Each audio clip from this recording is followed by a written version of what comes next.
Ridgefield Inland Wetlands Board. Regular meeting. October 24th, 2024. IW 24-21. 599 Branchville Road. Okay, it's 7 p.m. This is the regularly scheduled Town of Ridgefield Inland Wetlands Board meeting for Thursday, October 24th, 2024. In attendance, we have Alan Pilch, Carson Fincham, David Smith, Tim Bishop, myself, Susan Baker, Attorney Tom Beecher, and staff member, Wetlands Agent Caleb Johnson. First on the agenda for this evening, we have IW 24-21, 599 Branchville Road, a plenary rolling application for a stream crossing and related site work for an accessway driveway with some related drainage work within the upland review area of wetlands and watercourses. Owner Morton Bin, applicant Robert Jewell. And the hearing was closed at the last meeting, so we will just need to start the discussion. So do I have a member who would like to get started discussing or making a motion or both? Well, I'll start if you'd like. Somebody needs to. Thank you, Alan. So I'll just get the ball rolling. My own feeling is that I really, from our wetlands and watercourses vantage point, I believe that this applicant has been responsive in amending the plan, and the plan that they have created now is a better plan than the one they came in with. I think that they basically have answered the questions with regard to impacts on wetlands and watercourses, which I don't think would be significant at all. That being said, I guess that, it's a lot of development on a site, and it'll be up to planning and zoning to figure out whether they feel it's appropriate or not. But as I say, from our vantage point, I do feel that it has been responsive to our concerns and comments. Thank you, Carson. Thank you, Susan. I have a preliminary question. I know when the hearing for this opened, there was a little bit of back and forth, but I apologize because I can't remember exactly where it went. This application is for the bridge, and it is not for the development, or am I incorrect about that? It's for the bridge and the access way driveway and related drainage work within the upland review area. So we are to consider the bridge, the crossing, and then the rest of the access to that particular site where they plan to build. Okay, thank you. So yeah, in that light, I agree with Alan, and I appreciate that they were responsive to certain things, like the positioning of the retaining wall at the back of the property and things like that. I don't think, and while those were good changes, I don't think those were incredibly relevant to the crossing itself. And for me, the crossing is a bigger issue. So I do appreciate that the applicants responded to my concerns about shading, putting a structure over wetlands. Although I was a little surprised, they did produce a nice memo, but in the discussions, they downplayed the shading and were kind of expressed surprise that it was even an issue, which I wanted to address that because I'm surprised that anyone thinks it wouldn't be an issue. And if you look at like the wire mill in Georgetown, right, and the old practice of putting streams, even rivers, entirely contained in drainage structures for their purposes to direct the water and get power and whatnot. In the last century or so, we've been undertaking what we call daylighting processes to try to reverse that, to try to expose as many of these watercourses back to sunlight and to nature as possible. So at one end of the spectrum, if you put this stream in a pipe from one end of this property to the other, I think a lot of people would say that that's bad. And why is that bad? One of the main elements that you'd be missing by putting it in a pipe is daylight. And you're limiting the amount of plants that can grow, which therefore limit the species that can thrive, et cetera, et cetera. So we're not talking about putting it in a pipe from one end of the property to the other. That's one end of the spectrum. We're also not talking about putting a single bridge or a first bridge over this stream. This would indeed be the third bridge on this property. And when I addressed that issue, the applicants did consider doing something with the other bridges and declined to take any action there. I think that was a mistake because for me, the initial question of whether there are substantial impacts to wetland is satisfied by a bridge. If it was the only bridge, then I think perhaps when you get to the feasible and prudent alternative section, that might outweigh the fact of forcing someone to not put a bridge in, because then they couldn't access the other side of the property. In this case, there's already an existing bridge. And some of their plans they put forward as proposed alternatives did show using that bridge to access the other side of the stream. I'm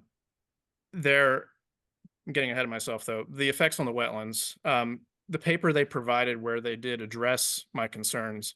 So they cited, see if I can find it, multiple references in their paper. I think they cited six. Oh, there we go. 1, 2, 3, 4, 5. There were 6 references cited. 2 of those references dealt with temperature and shading with respect to temperature in wetlands, and that is not the issue we're talking about here. We're just talking about shading with respect to allowing plant life to live.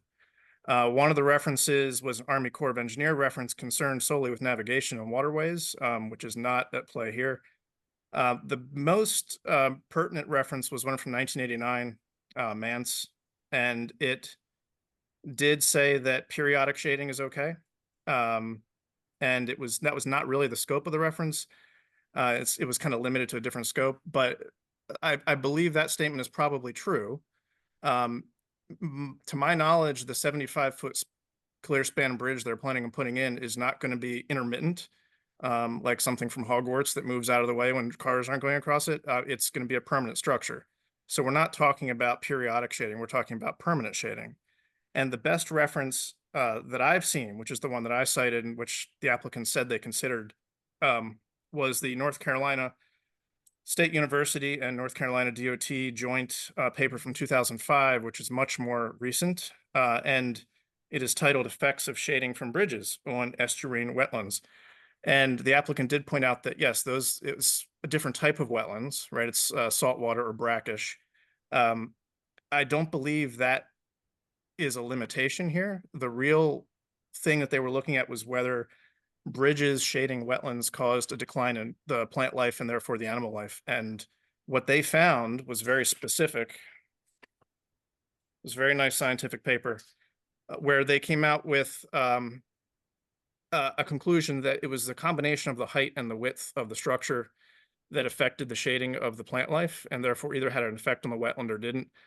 And for them, a height to width ratio of less than 0.7 was bad. And they found that it had a significant decline in light that was able to penetrate and therefore a significant decline in macrophytes and a significant decline in invertebrates.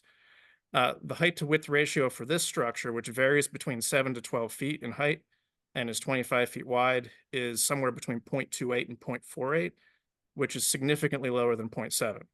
So based on that paper, I believe that there's a substantial impact to the wetlands by putting that bridge in. And so I think that makes us need to turn to the prudent and feasible alternatives. And here, I believe there are some prudent and feasible alternatives. One would be to use the existing bridge instead of building a new one. And as far as development goes, I think another prudent and feasible alternative would be to decrease the size of the development. I think anybody who looks at this sees pretty clearly that the reason they put the number of buildings and structures and units where they did and how they situated them is because they can't fit any more on there without going into the wetlands or substantially into the upland review areas. So I think one of the plans they submitted was a good, actual feasible alternative. And the applicant did offer a pretty novel and at first blush interesting reason why a residential development with 4 or 5 houses would be um, more burdensome or more detrimental or less prudent than 2 apartment buildings.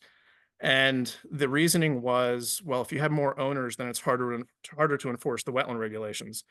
Um, and I thought a lot about that, and I don't think that's true from a pollution standpoint.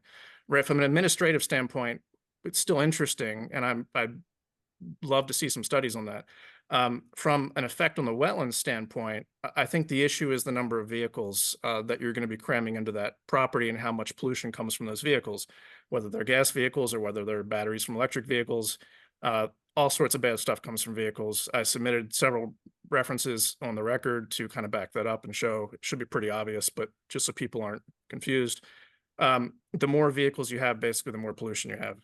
And in this case, we're going from a single residence with presumably 2, but maybe say a handful of vehicles because there was a farming activity there before, to parking for, I think it's 76, or at least that was one of the plans, vehicles. So it's an astronomical increase in the number of vehicles, and therefore an astronomical increase in the number and potential pollution for something that we've already said is going to impact the wetlands. So for me, I think it's pretty clear there is an impact, and a prudent and feasible alternative would be to have less development. Now, is that 1 building with 10 units? Is that 4 houses or 5 houses? Those all seem more feasible to me, more prudent. And some of the plans they submitted seemed more prudent based on my analysis of the record. So that's my initial thought on the application. Thank you. Did I miss a bridge in there? I thought there were only 2. There is a footbridge. That's gonna be taken out. In the hearing, I believe they said it wasn't. But No, there will be no footbridge, the last I heard. The Yeah, I one heard that's that- there, the slippery one that we went across, that's definitely not gonna be there. okay. Well, I mean, Okay. that is the smaller of the 3. Yes, yeah, right. The old existing one is substantial, made out of stone. It's a very nice bridge. And the new one would be quite large. But yes, this would not be the first bridge on the property. Also of potential interest is, even though there is a bridge, which they could use, they had the opportunity, which they didn't bring up in the hearing, which I thought was also interesting. The applicant previously owned the adjacent property that connects to Stony Hill, and decided to divest himself of that property before this project. Therefore, there was a land crossing to the other side of this property that the applicant owned and chose to get rid of, and then is now looking for a substantial bridge across the property because the other alternative has been sold off. So I don't know whether you call that necessarily unclean hands. I think it's certainly of note with respect to the different alternatives. It is not a current alternative because the property was sold, but the fact that they have an existing bridge and they want another one, to me, is the larger issue here. Hmm.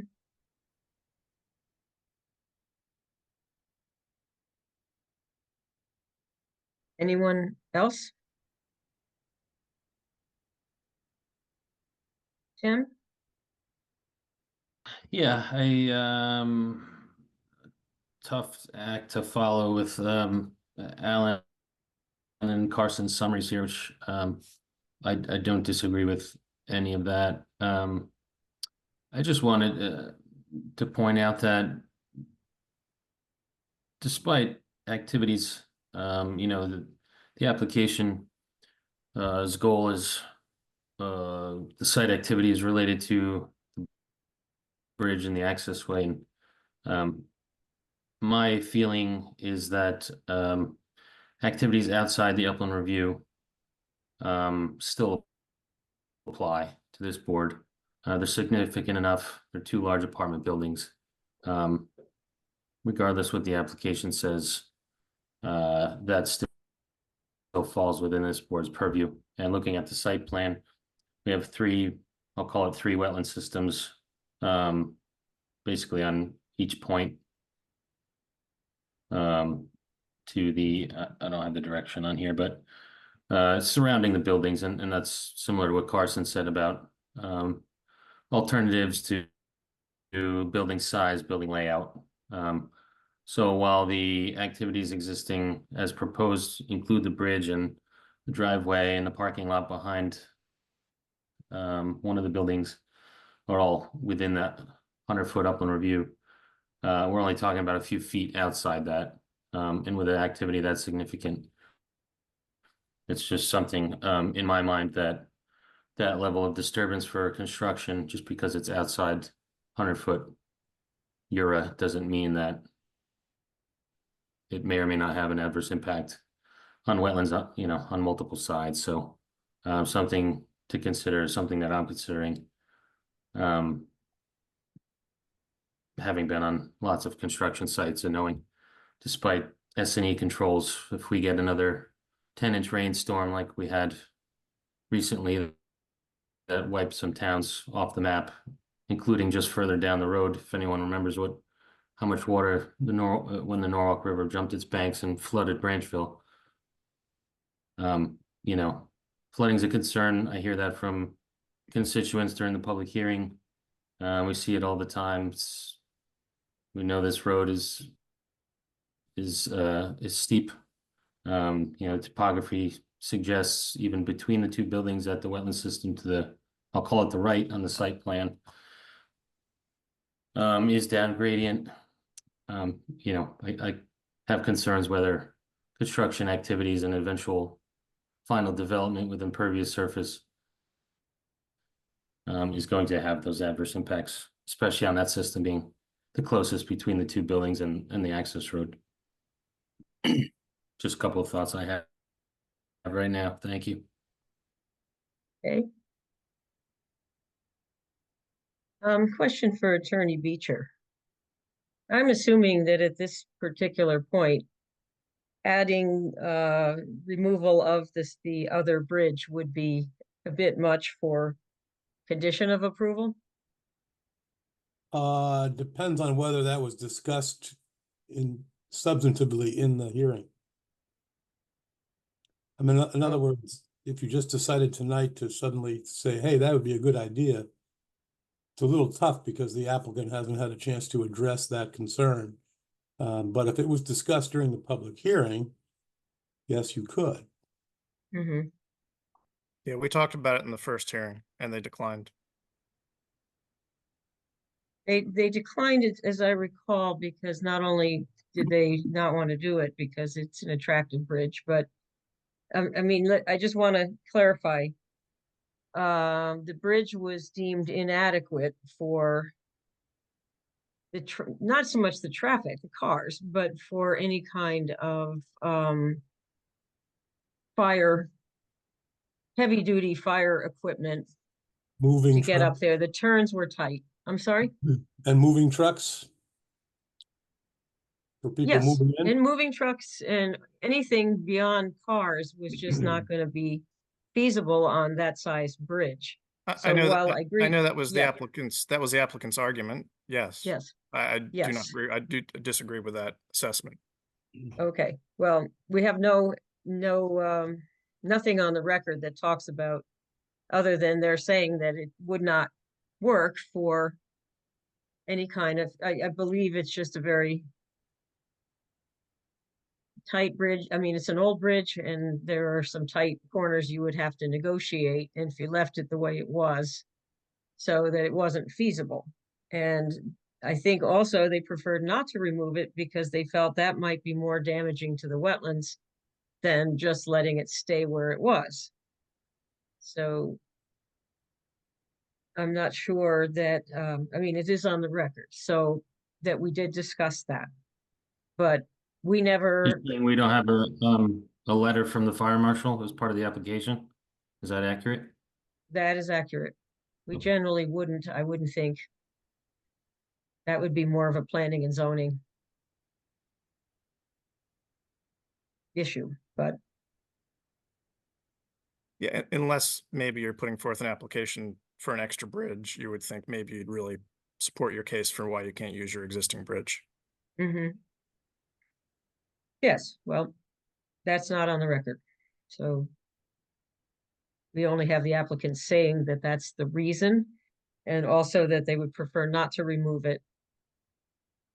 And there's also no evidence here that removing it would or would not be a problem to the, in terms of the stream. One assumes that it probably would, but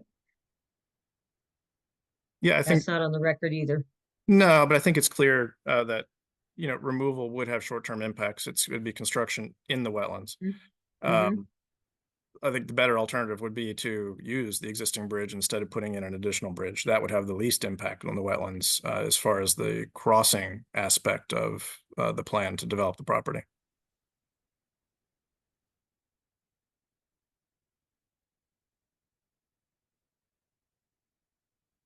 Any other comments?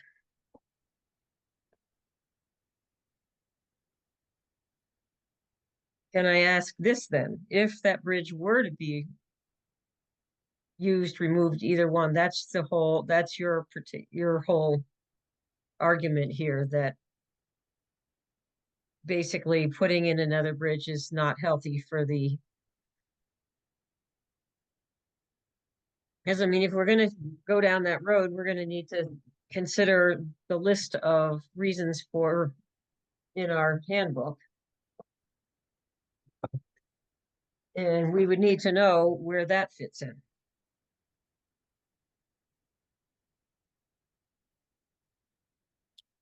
Well, was there any testimony? David, would you like to comment?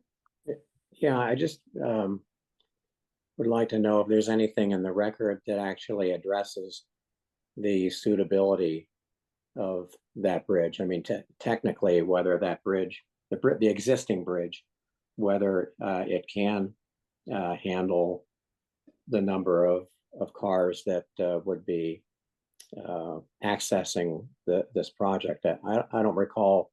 I recall the discussion about the bridge, but I don't recall a lot of supporting information about the suitability of that structure.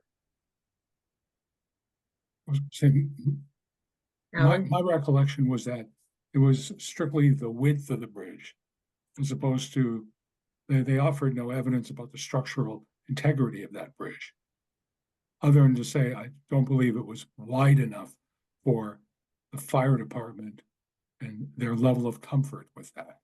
Mm-hmm. That's what my recollection was. I would agree with that. That's what I felt. I heard also that the structure was old. It was never intended to handle that kind of traffic. And that it was a matter of, back then, they would get their smaller trucks over there to service the farm. And it didn't actually go anywhere except for a little turnaround. And that there was no way you could expect to handle the increased traffic that would need to go over it, or the size of the vehicles that would be necessary from time to time, including fire trucks. Yeah, I'm not sure they made an argument about the structural integrity of the bridge. To Alan's point, I agree with him. I think that it is probably extremely sound bridge. I think there was testimony from the applicant about how strong they believe the bridge is with respect to how difficult it would be to remove. I think, just like Alan said, I think it was just a matter of width not being conducive or ideal for their plans. Yep. In which case, we're back to, we have two bridges, and is there a valid reason to deny that other bridge, the second bridge, based on this is the development that they are proposing? And it would need to be serviced by a bridge. It's not currently in existence. Tom? I guess the question I have is there any testimony in the record that that the effects of this construction would lead to irretrievable damage, adverse impacts to the wetlands or the watercourses. That's really where your analysis needs to be if you're contemplating, for some reason, the denial of this project. Mhm. Yeah, and that's where my multi-minute long soliloquy about the shading impacts in the study from North Carolina was pertinent. So I believe that putting a 75-foot, 25-foot wide, 7 to 12 feet high bridge across the stream would have a substantial impact on the stream. And I think, and correct me if I'm wrong, Tom, but once we get to the point where we're saying, yes, this development would have an impact on the wetlands, then the second question is, are there prudent and feasible alternatives, correct? Correct. Once you get to the level of finding that there will be a significant impact, correct. Yeah, and others may disagree, but for me, the proposed activity is clearly a significant impact. And so we get to the question of whether there are prudent and feasible alternatives. And also for me personally, looking at the record and looking at the different plans that were submitted, there seemed to be multiple possibilities of more prudent alternatives.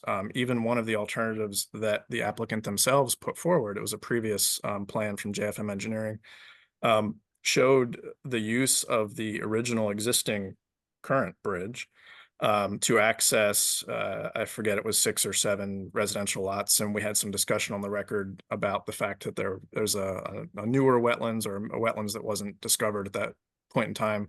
So one of the lots would probably have to disappear. So you're probably talking 5 or 6 residential lots on the other side of the stream, which they had proposed accessing on the original bridge. That seems to me to be a very prudent alternative compared to 20-unit apartment buildings. So that's my analysis on that. Thank you. However, I think we also have to consider that this would not even come close to resembling what it was that the applicant actually wanted to do. In other words, they want to build 2 apartment buildings there. And so you're taking, what, 40 units and cutting it down to 6, which doesn't seem to me to be in line with an alternative that would come somewhat close to what it was the applicant wanted to do. I mean, there has to be a reason. Help me out there. Yeah, What- I'm curious too, Tom. So in this case, it's 2 buildings with 20 units. Is that correct? So it's 40 units total, or am I getting that Yes. wrong? Yes, If they had come in with an application that had one building that was 10 stories high and had 100 units, and we went through our analysis and said, well, that's too big, it's impacting the wetlands, does that mean we can only come back and say, well, I guess you could have 90? That doesn't seem right? I mean, what's the criteria Because for? really what you're looking at is what's the construction or post-construction permanent impact to wetlands, if any. So it's not the number of units anywhere. I mean, often they go hand in hand, because if you have multiple units being built on a hillside, then you've got things that come with that.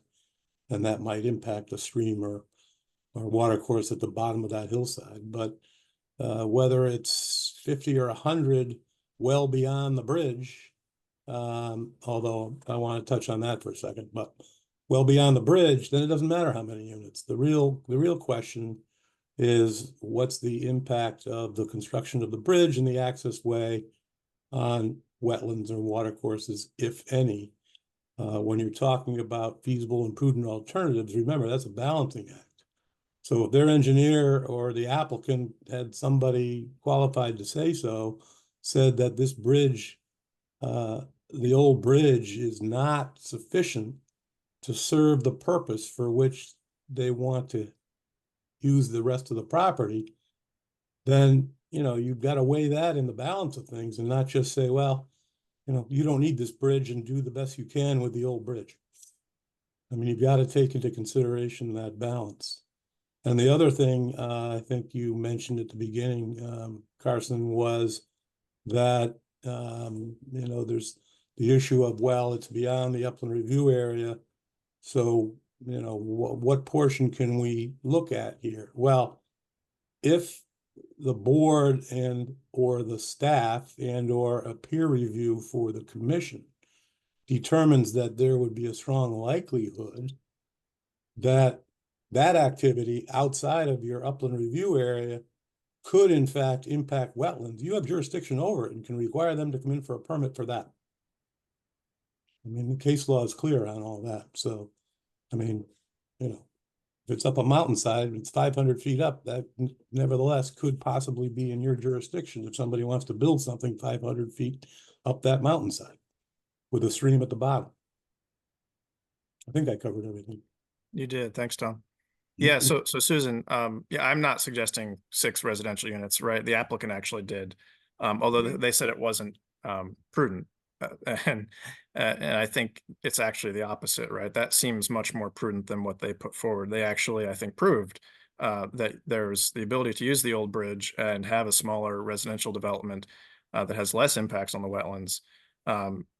Administrative burden aside, right? The actual impact on the wetlands would be less with that many fewer vehicles.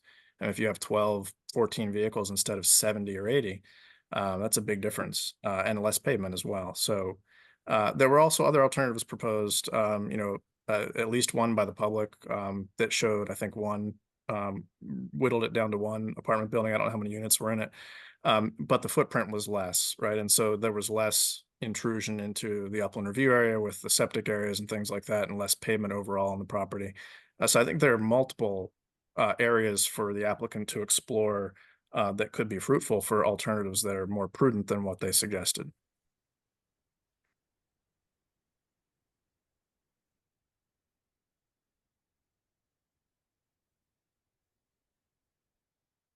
Anyone else?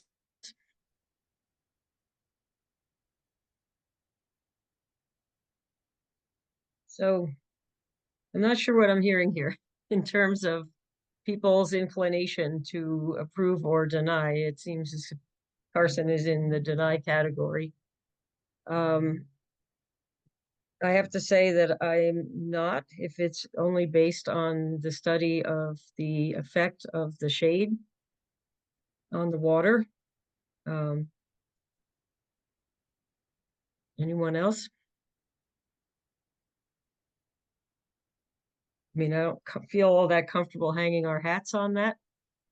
So let me be more clear about that. For us to get to the fact of or analysis of looking at the prudent and feasible alternatives, we only get there if there's a substantial impact to the wetlands, right? If they had, for example, proposed a couple houses and using the existing bridge, I'm not sure there would have been impact to the wetlands, because I haven't seen that plan, but it sounds much less intensive. So I perhaps wouldn't see a reason for that being an issue. Here, where they're suggesting putting in the bridge, I think it's definitely an impact. I'm not saying that impact alone is something that we could never look at, right? Removing the existing bridge is one of the possible alternatives to maybe remediate that impact if the plan was different. But I think once you get to that point where there is an impact, then you start the balancing test of prudent and feasible alternatives. And that therefore extends the eyes, so to speak, of what we're looking at with respect to impacts for the overall development beyond the bridge, right? And here, where you have the 2 apartment buildings and the large septic areas with the reserve areas, I think noted in the downhill slopes of those, which were even closer to the upland review area. We didn't analyze those drainage systems, the Coltec or anything in great detail. We didn't analyze the proximity of the septic systems to the uphill gradient, or sorry, downhill gradients to the wetlands nearby. Those are all things that I think if we applied some of the reasoning that we use in other applications, they would probably change. For example, I believe the Coltecs in this case were designed to the 50-year storm. Just to compare to Abbott Avenue, that's coming up. Theirs are designed to a 100-year storm, and the property is much more flat. There's a lot of gradient on this property. So for me, if we were getting into the analysis of what drainage systems would be more prudent here, it would be a larger design because of the steepness of the slopes on this property and the proximity to the wetlands. So once we start looking at those, there's a whole bunch of things we could look at to see how the impact should be minimized by a different alternative of development. I think the two large buildings that they proposed, again, are there because they're the largest footprint they could physically put in the area that was allotted to them. And I'm not saying that in and of itself is bad, but the other alternatives they've shown seem more prudent to me and have a lot of potential effects that are better than the potentially negative effects of the large development that they proposed. Okay, in terms of those other supposedly feasible alternatives that they showed us, I don't remember that they said that these were actually things that they had considered and decided not to do. So perhaps it wasn't really a realistic, feasible alternative. But I think in thinking about this, we really need to think about, well, is there another way to do something similar to what it is that they actually did propose, rather than say, well, they showed us something that we think is better, but they actually didn't want to do that.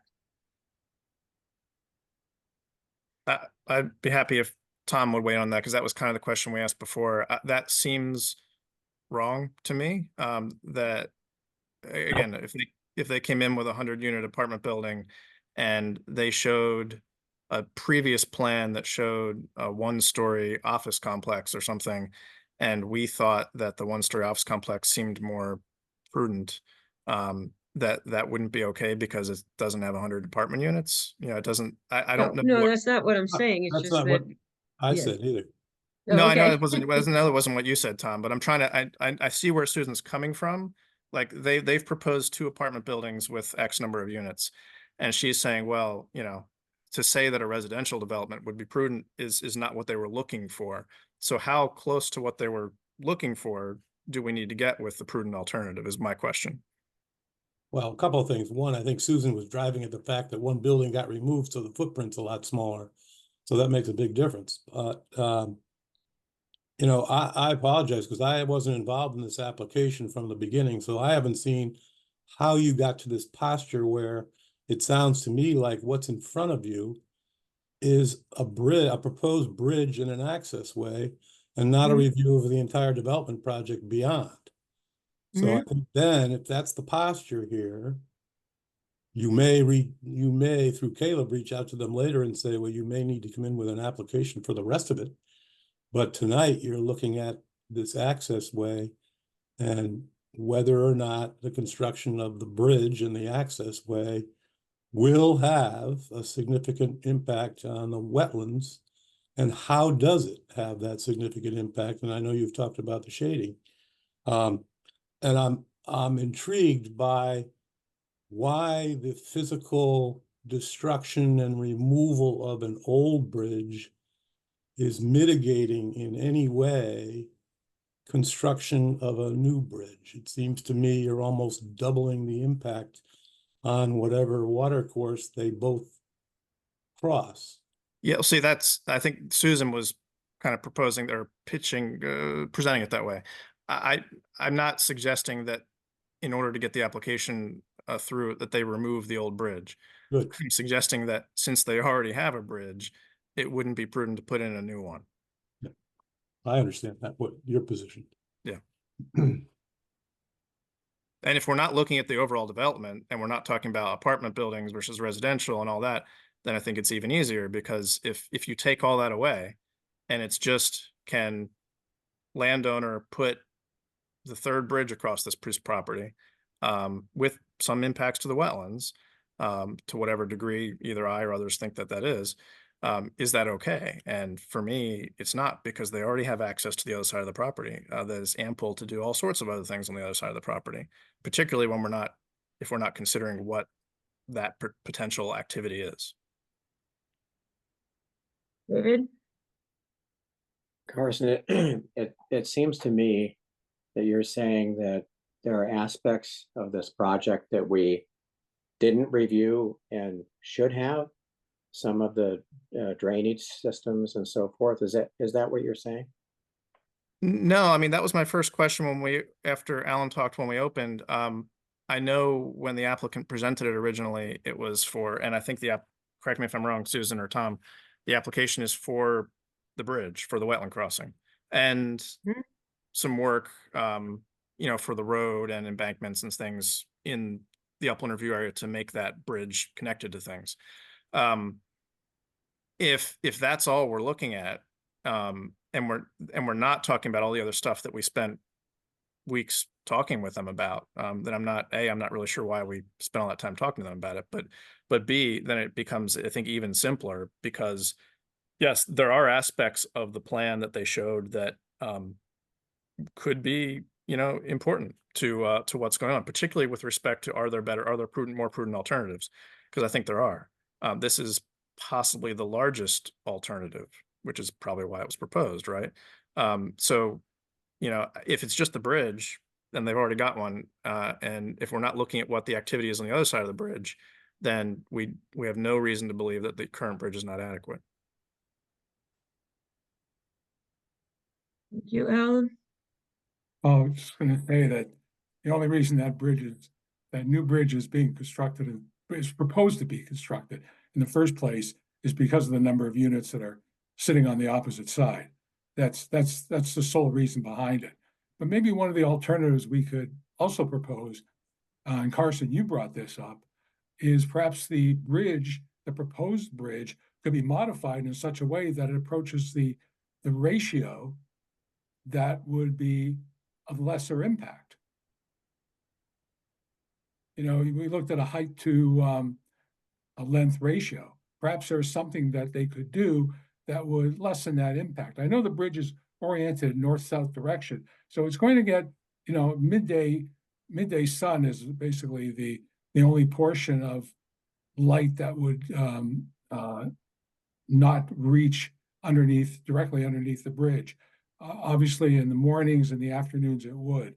But I'm just thinking that we could lessen that impact at any rate if that bridge were to be modified in such a way that it would approach or meet the ratio of that paper that you cited. Yeah, that's a possibility as well, right? I know we didn't bring it up, but I'm just thinking that it certainly is an alternative that I think is worth, putting something for us to consider. But again, would that require denial of this application, or would it require? Because we've actually looked at stream crossings sometimes, and the engineering for that came in later in terms of what that bridge actually looked at like. I mean, I don't know, Tom, if that's even a possibility. As again, that's rather a complex. I'm not sure how you I don't either. approach a resolution of approval with that kind of a modification. Did they have an engineer testify? I believe so. Okay. And there was some discussion as to their feeling that it would not. I mean, we have them on the record saying that it would be sufficient to not impact the stream in terms of the light that gets there. Did the North Carolina study talk about north-south bridges and how much impact there is if you have morning sun and afternoon sun getting under that bridge? It didn't talk about cardinal orientation. It was, they may have mentioned that with respect to the actual bridges they studied. I didn't see that part. The conclusion was based solely on the height to width ratio. It does. It just seems like it's a bit. Well, it's interesting. Well, and of note is that it was an empirical study, right? So they went out and they they analyzed the plant life under, I don't know what it was, 10, 20 different bridges across the state, and recorded their heights and widths. I don't know if they recorded the orientation or not. And they analyzed the plant life underneath, and to use their language, low bridges adversely affect macrophyte growth and soil or organic carbon, which in turn reduces density of diversity of invertebrates. And for them, that height width ratio, that they saw a relatively clear line where underneath that ratio, there was a lot of missing plant life, and above that ratio, the impacts were reduced substantially. So this is an argument you can use for any stream crossing. Well, I mean, as far as effects and making them better or worse, yes. For me, I think the big issue is that they already have a stream crossing that has already had an impact on the wetlands, and they're asking for a second one. I made kind of If they didn't have the other stream crossing, what would your analysis be of the shading issue on this proposed new bridge? for the bridge alone, as opposed to the entire development. I would say, yes, there are impacts on the wetlands, but they're likely outweighed by the fact that this landowner needs to get to the other side of the stream somehow, right? But here, that's already been done. So I think the analysis changes. And in either case, whether we're considering what's happening on the other side of the stream or not, that's either an open issue or a different issue. I'm not sure which. Tim? Since we're on the topic, I was just going through what was submitted online to the town. I didn't see any specific, and correct me if I'm wrong, any specific architectural or structural engineered drawings of the bridge construction itself. So I think there is a possibility. What if it was a steel deck bridge that let light through? That we don't know what type of construction it is.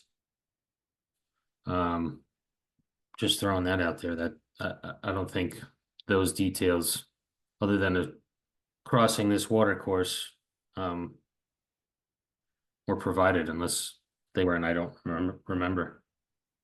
I remember having a brief discussion with them. I think I actually applauded them for their choice, because it was not going to be a steel structure. It was going to be a timber frame bridge, I think, which aesthetically is nicer. When they were talking concrete and steel, I don't think they were talking steel deck like the old Sikorsky Bridge, but I believe it was going to be timber frame. I think that is probably on the record. Mm-hmm. Okay. That would answer that then. Thank you.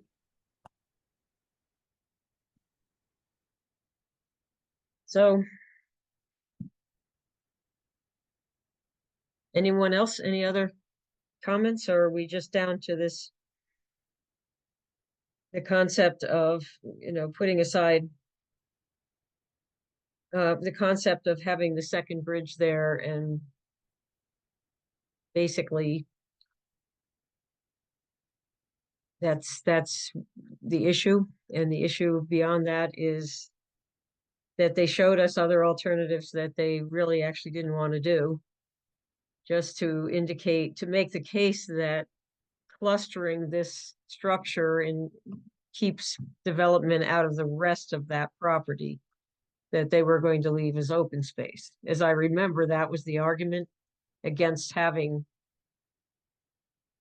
basically carving the whole thing up versus using a small section of it and leaving the rest untouched, to the extent that it wasn't already touched up till now.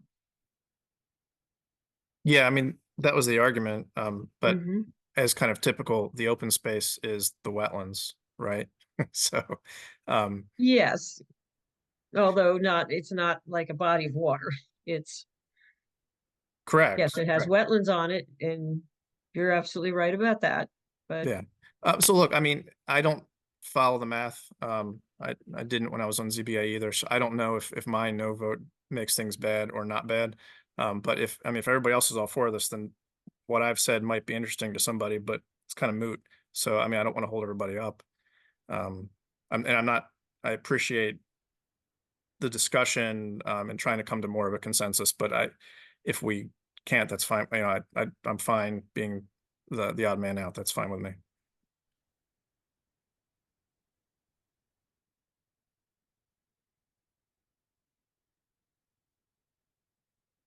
Anyone else?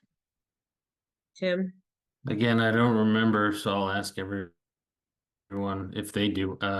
Did all of the somebody, maybe Carson mentioned, design for stormwater management, or maybe Alan recalls, all the impervious surfaces, parking lots, buildings, and access road were all designed.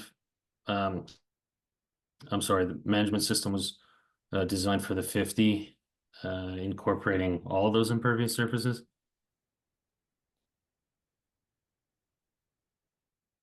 My recollection was that they were. The usual concerns I have are the small areas immediately adjacent to water courses and wetlands. You know, but they did provide, certainly for the buildings, they provided, areas where stormwater management was going to occur. Then there's the one that's near the existing bridge, which is really for the driveway crossing itself. So, I mean, it was, I believe, was incorporated into their design.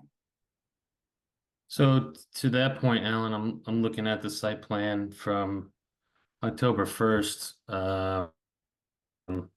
from the proposed bridge location towards the two buildings where it would go kind of in the middle of the V,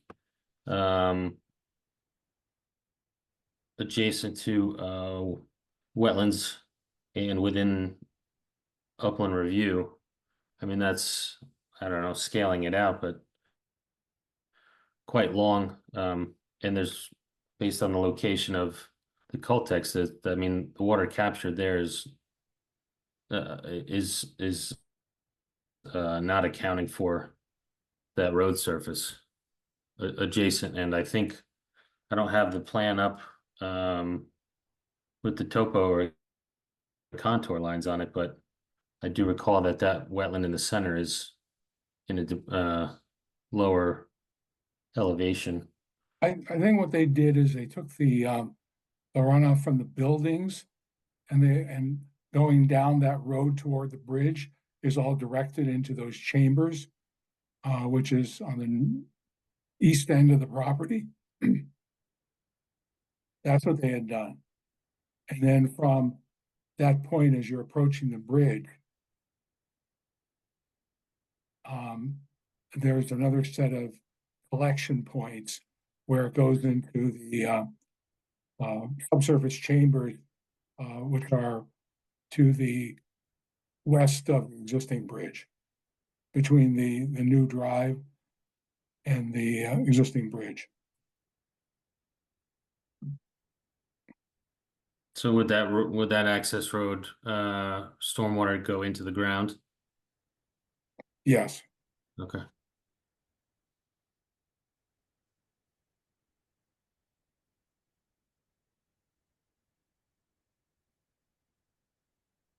The plan set is so big, it's really slow to scroll through Hmm. on my end.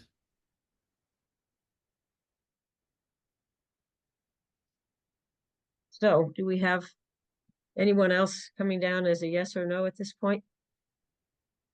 Alan, originally it sounded as if you were basically said you were satisfied with what had been done. I said I was satisfied using our narrow window.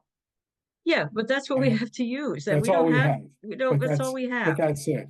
I mean, I understand what Carson's saying with regard to the impacts to the, of shading, but Mhm. I'm not convinced that it really rises to a level of, significance. Mhm.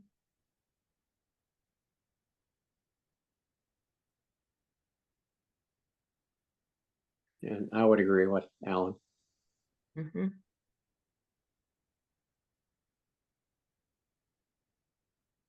Tim? I mean, we're sort of taking Uh, an opinion here before we, yeah, no, I'm kind of on the fence, really. It's not an easy decision either way, weighing in Mhm. on what the short-term and long-term impacts of the project will be. Um, hearing everyone else's perspective and seeing where mine lands. In that, I think stormwater is a big one for me in the impacts that it would have. I understand Carson's point with the bridge. Um, again, we've done bridges in the past, but I do understand that this project is requiring its replacement. So, that's where the alternatives come in. We do bridges all the time, and it's necessary for crossings. And in water work is obviously the most detrimental immediately in a temporary sense, but it could have permanent or long-term adverse impacts to that water course and the environment. So, yeah, there's a lot going on, and I think some things could be different here. So, I'm just on the fence of uh, whether it justifies approval or denial vote from me. But knowing that if it went the denial route, it's our record that the judge reviews, and the only thing that matters um, in the eyes of the court. So also considering that. Mhm. Tom? Uh, because I was probably gonna say this on the next application anyway, I just get concerned with the phrase could have, might have impacts. Because at this juncture, if you are considering denial, you have to have something very real, very specific in the record that will cause a significant impact or permanent impact to a wetland. So I know you were just speaking off the cuff, but I just wanted to say that, before we get too far down the road. Thanks.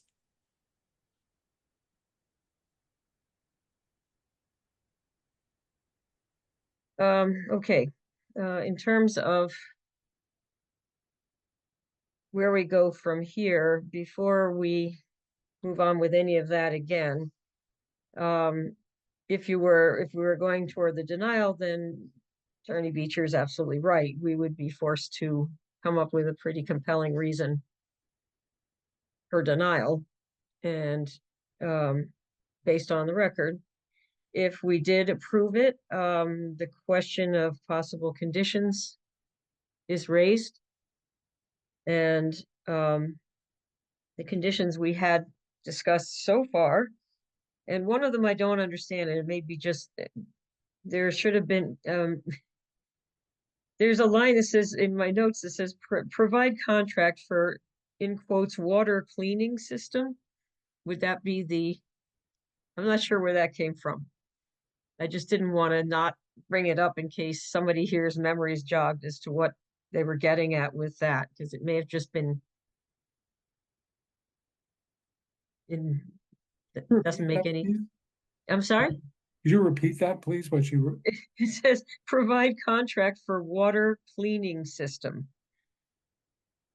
Anyone remember anything about that, or is that just Is that some kind of a related to hydrodynamic separator somewhere? perhaps? That's what I'm thinking. Yeah. And is there one, Alan? I thought they had Yes. Yes, added that. They Yeah. added that into the plans. Okay, so that got done basically. Maybe All right. That's just a bad translation, almost like, Google wrote it or something. But is that were you referring to a maintenance plan for that separator? there should be a maintenance plan for sure, correct? Yeah, maybe For any that's, such system. Okay, so we would maybe have to that talk was about a what you were maintenance getting at. system. Okay.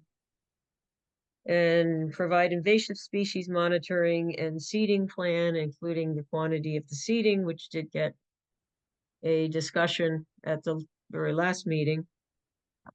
Full construction monitoring for both the bridge and the roadways during construction. And a note that the P and Z is supposed to condition their approval of the final trail system and conservation easement, that's outside our purview, but it's in their purview. And so we would want to note, I think, in our conditions, if we approved, that that needed to happen, that needed to be addressed by planning and zoning. I would add, I'm Unless, sorry? I would just throw out one other one for consideration is time of year restriction for the in-water work. Should be I'm sorry? restricted from Time of year, yeah. time of year restriction for in-water But work. is there any in-water work going on here? I thought that it's going to sit For the on bridge pilings that construction? are outside the water. It's in the upland review area, but not in, there's no in-water work, I don't think. Okay. Right. Okay.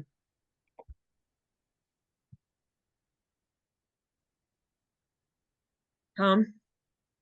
if there was consent to a conservation restriction, you could make that a condition of your approval. Okay, I thought that we had, that was outside our, because it's part of the P and Z's, the plan that's going to go in front of the planning and zoning. Well, again, I'm coming in sideways on this one, so Right. I don't have it from Yeah. start to finish, but Right. I know that that also is something that was offered on 27 Abbott. Right. It would be okay there. It was, Conservation easement, Tom? It would, a permanent conservation restriction, Like a which is recorded on the deed land. restriction? yeah. Yeah. Yeah, so we can't lay out the trails because they're outside of our, that's not Okay, I what we understand. do. And there's Understood. discussion of the trails, but you're saying forget about the trails for the time being. We can still send a note over planning and zoning about that. But we can condition approval on the fact that, I guess the awkwardness here is that it's not defined what will be trail and what will be left Yeah, I alone. understand now what, when you talked about the trails and they're not laid out yet, I get why this is different than Yes. the next application. So Yeah, yes, no, because no Right. one's going in that one, the next application, but our concern was that this land not somehow get built upon in the future. right. And certainly you can send a report, which the statute talks about anyway, to planning and zoning along with your decision. Yes. So is there something that can be said instead as part of our actual condition of approval? Or is that trail system getting in our way? It is a little bit, I mean, you can certainly use the wording and I don't know if you're planning on just moving something tonight without a written resolution, but I mean, No, I think we the should. resolution could, Yeah. could certainly include the language that it's the understanding of this board Yes, that the trails will be determined and their location will be determined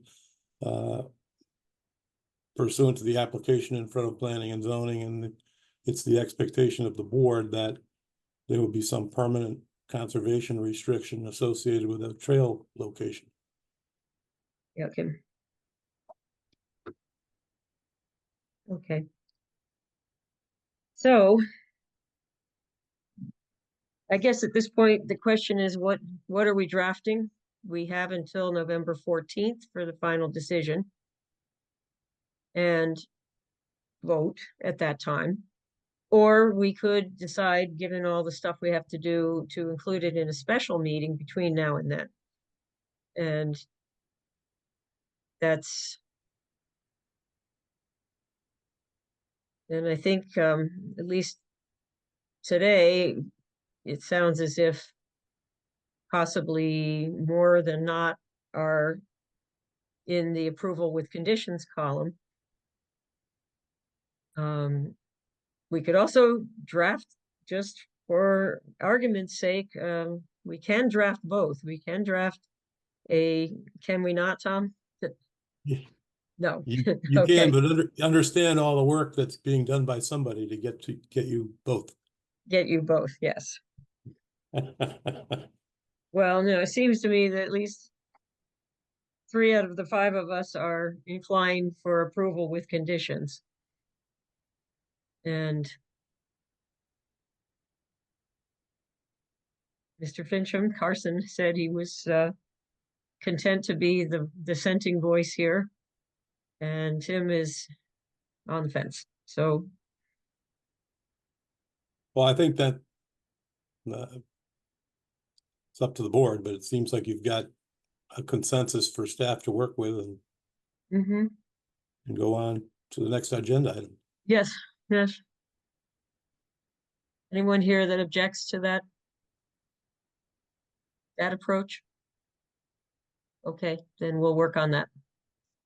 And we will, if necessary, or if, possible, we may want to consider a special meeting to address some things before. I'm a little uncomfortable waiting for the last minute, but it seems as if we should be okay on the 14th, but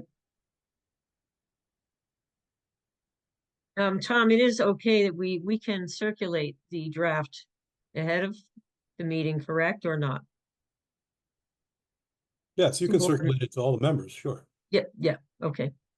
All right. That's what we'll do. Thank you, everybody. This is Kirk Carr, on the record. Thank you for watching.